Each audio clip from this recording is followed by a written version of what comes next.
সবাই মনোযোগ আছেন তো নাকি? আমার পূর্ববর্তী নেতৃবৃন্দ, বক্তাবৃন্দ, আলেম ওলামাগণ সুন্দর সুন্দর আলোচনা করেছেন। আমরা কি আসলে ভালো আছি? আসলে আমরা ভালো নাই।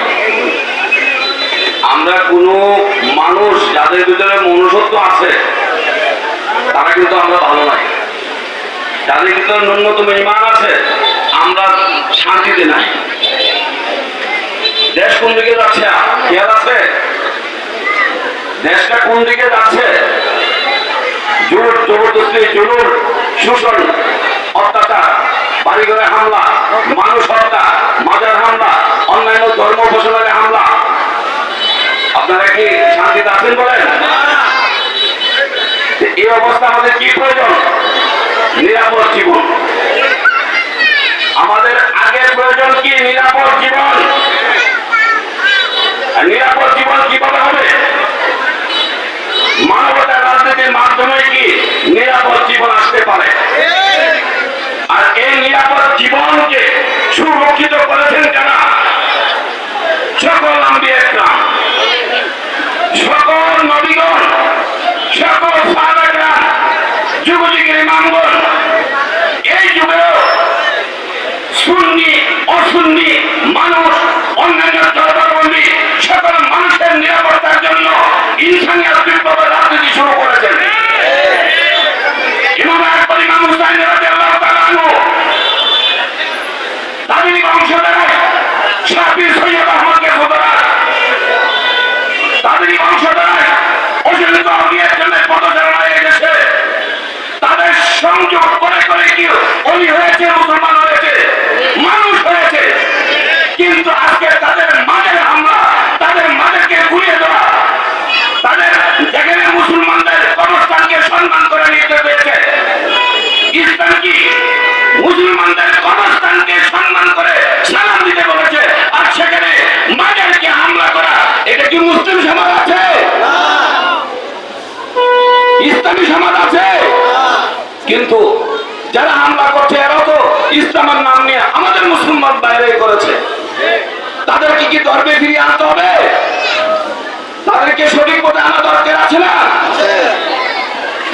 এই জন্য ইমাম আহলে সুন্নাত সৈয়দ সাইফুর রহমান নিজামী শাহ, ইলমের দিকপাল, হকের প্রতীককে, সত্য মানবতার রাহবার, উনারি সাহেব যারা, শেখ ইমাম হায়াত আলাহি রহমা, আমাদেরকে সকল মানুষকে মুক্ত করার জন্য, আমরা মুক্ত হব, আমাদের দেশ সুন্নি জনতাকে মুক্ত করব, সকল মানুষকে আমরা কি সঠিক গাইডলাইন দিব। এই গাইডলাইনের বিষয় কোথায় আমরা পাবো? শাহাদাতে কারবালা দিবস থেকে।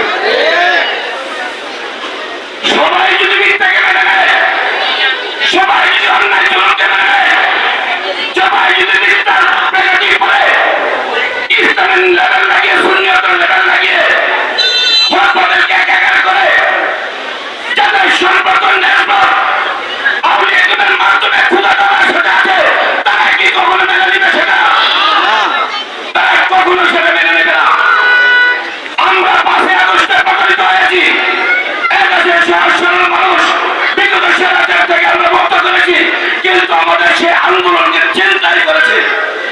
এই চিন্তার প্রতিবাদ ছিল আমরা সকল শূন্য মানুষ জনতা আবার ঐক্যবদ্ধ হতে হবে, দেশ বাঁচাতে হবে, মানুষ বাঁচাতে হবে, সকল মানুষের অধিকার রক্ষা করতে হবে। আপনারা রাজি আছেন কিনা? আপনারা রাজি আছেন? নিরাপদ জীবন চাই, নিরাপদ জীবন চাই, মানবতার রাষ্ট্র চাই, সব মানুষ ভাই ভাই, মানবতার দুনিয়া চাই। আউলিয়া ইকরামের মাধ্যমে সকল মানুষ মিলেমিশে আমরা এখানে বসবাস করছি, কিন্তু কেউ পবিত্র ধর্ম ইসলামের নামকে ছিনতাই করে আহলে সুন্নাত ওয়াল জামাতের পবিত্র বিশুদ্ধ নামকে ছিনতাই করে হকপথে একাকার করবে। এটা কি কোনো অলি, গাউস, কুতুব, আলেম, উলামা, পীর, মাশায়েখ সুন্নি মুসলমান মেনে নেবে? সুন্নি জনতা এক হোক,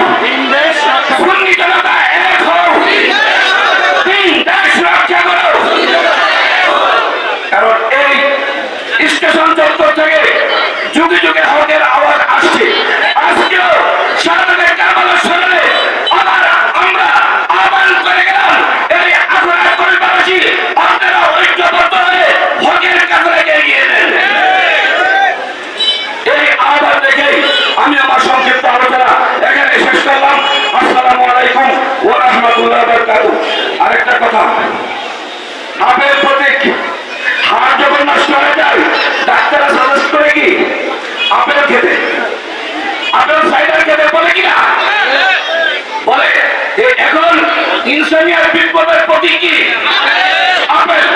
এই আপেল প্রতীকে একটা মূল্যবান ভোট দিয়ে, ভোট মানে কি নিজের ঈমান আকীদাকে সংরক্ষণ করা, ভোট মানে কি বায়াত গ্রহণ করা, যত তত্ত্ব যেখানে এসে গেলে ভোট দিয়ে নিজের ঈমানকে হরণ করবেন না। এবং এনসিপি নামে, ন্যাশনাল সিটি পার্টি নামে যে দলটা আসছে এদেশের জনগণ বুঝিয়ে দিতে হবে তোমরা যে প্রতারণার ফাঁদ পেতেছ, এই প্রতারণার ফাঁদ এদেশের সুন্নি দলতা প্রতিরোধ করবে। এরপরে আমি আমার আলোচনা এখানে শেষ করলাম। আসসালামু আলাইকুম ওয়া রাহমাতুল্লাহি ওয়া বারাকাতুহু।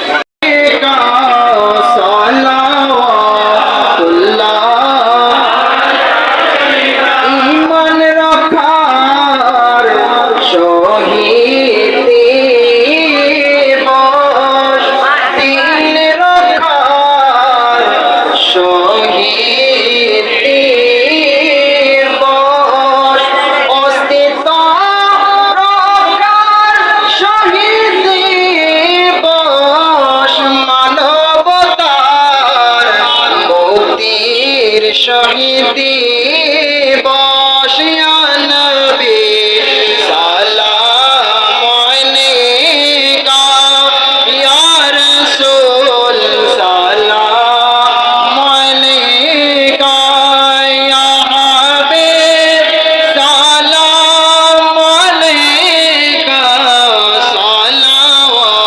সালাওয়াতুল্লাহ আলাইকা। اللهم آمين. بسم الله والحمد لله والصلاة والسلام على رسول الله وعليك وأصحابك وأهل بيتك يا رحمة العالمين. ربنا ظلمنا أنفسنا وإن لم تغفر لنا وترحمنا لنكونن من الخاسرين. ربنا